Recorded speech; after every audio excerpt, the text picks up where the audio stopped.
So in this video, we're going to talk about the general sine waves. As you can see on your notes, we have a sine wave for sine and a sine wave for cosine. From the previous graphs, you can see that they're very similar in what they look like, very similar in how they operate, and so the transformations we talk about are going to be very similar for both as well. So given that we use the one that's on the screen, the A that you're looking at there represents the amplitude. The amplitude you'll see in the graph here in just a minute is kind of how far up and down we stretch the graph. And the amplitude A is always considered to be positive. Now, if there happens to be a negative out in front, if we look at a negative A like this is what's going to imply the reflection about the x-axis that you might have seen before. So that's the amplitude A. B, I'm just going to describe that as something that's going to adjust the period. And you'll see how we handle this in a minute. C, similar to what you might have seen in algebra, is going to be the horizontal shift. And for trig, we call this the phase shift. And D, once again from algebra, you might have seen, is the vertical shift. And for the most part, the A, the C, and the D are going to be very easy to work with. And to help with B, I'm actually going to do both of these, or take into consideration both of these at the same time. So let me go ahead and get the next graph up on the screen. All right, so in this example, which is example 1 from the notes, you can see that there's a little bit of everything in here. Now, the first thing that we'll want to do is go ahead and actually start with the graph of the parent function, which is cosine. And the fundamental cycle that we talked about for cosine was 0 to 2 pi. So that's the part that I'm going to start with. So I'll have a pi over 2, a pi, a 3 pi over 2, and a 2 pi. Cosine's bounded between 1 and negative 1. Cosine starts high, comes low, and then goes back up. So this was the graph for cosine. Now, the next thing that I would do is I would actually focus on the 4x minus 2 pi. Now, if you remember, that's the cosine of that. So in these parentheses here, this is the angular measure. The original cosine graph was starting at 0 and ending at 2 pi. So what I'm going to do to make the adjustments is take the inside of this and actually bound it between 0 and 2 pi. So my 4x minus 2 pi between 0 and 2 pi. Again, that 0 and 2 pi came from the fundamental cycle at 0 to 2 pi. Now when I solve this for x, if I add 2 pi to all parts,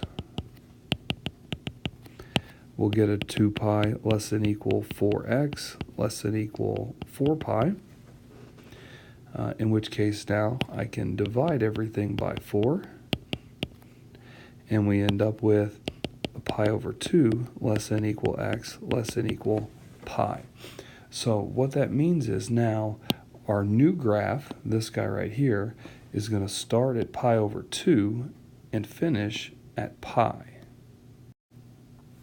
So I'll come over here and construct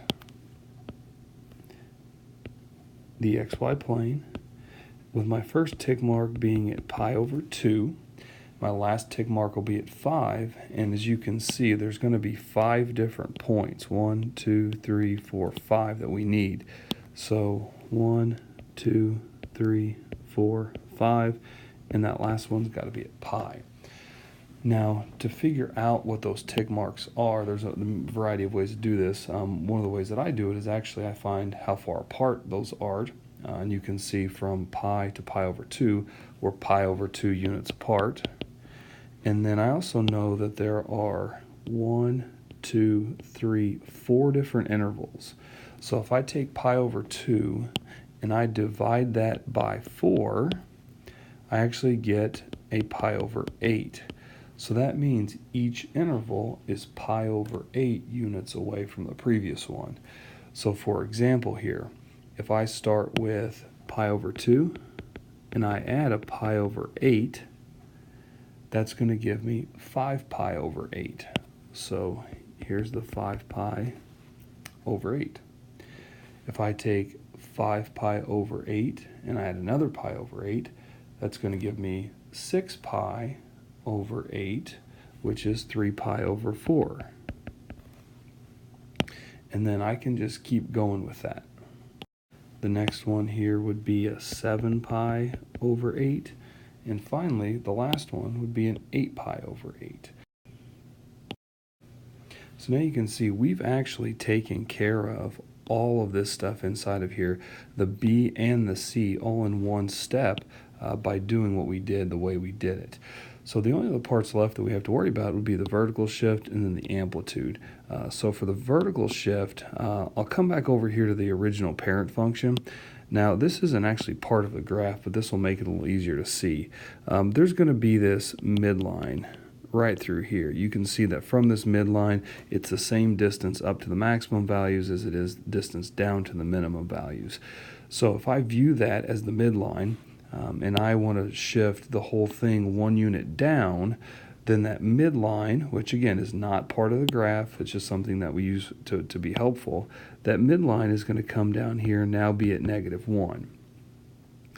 So the reason why this is helpful is because if we could view that midline now at -1 like we have, then to figure out those maximum minimum values, we can simply look at our amplitude and know that from the midline, we're going to need to go 3 units above it and 3 units below it. So if we're at -1, 3 units above it would put us at 2, and 3 units below it would be at -4. So that's where the amplitude comes into play, kind of the stretching up and down. So we're ready to plot some points. Now, you can see the graph of cosine starts high, hits the midline, goes low. And so that's exactly what I'm going to do here. I'm going to go ahead and start high, hit the midline, and go low. Then we'll come back up to the midline, and then we're coming back up to the top. So if I were to connect these dots, that's going to be the graph of the fundamental cycle being transformed like we needed to from the given example. All right, so a couple follow-up questions. The domain, again, don't be fooled. The domain is negative to positive infinity. The range, in this case, looks like it's -4 to +2. If we take into consideration that amplitude like we did. And now the period. Again, the period's the distance required to complete one cycle. So for us, and how we have this set up, we have one cycle, and so the distance from start to finish would just be pi over 2. The last thing worth mentioning, just to have it on the paper, is the amplitude. And the amplitude here would be 3 in this case. Oh, and I almost forgot, we can talk phase shift now. So phase shift is just the horizontal shift. This one's usually simple to see by observation. We start at 0 here, and notice how we start at pi over 2. So we moved over pi over 2 units. So there's your phase shift. The last thing that I'll point out then is if you come back up here to the original, and I'm just going to focus on this for a second, notice if I do factor out that 4, that's going to give me an x minus pi over 2, and that pi over 2 there that we talked about is the phase shift. That is the C, so it's a little bit easier to see there if I do that. As you saw in the process, it's not necessary, but if you want to check your work or just see it for fun, then it is sitting there.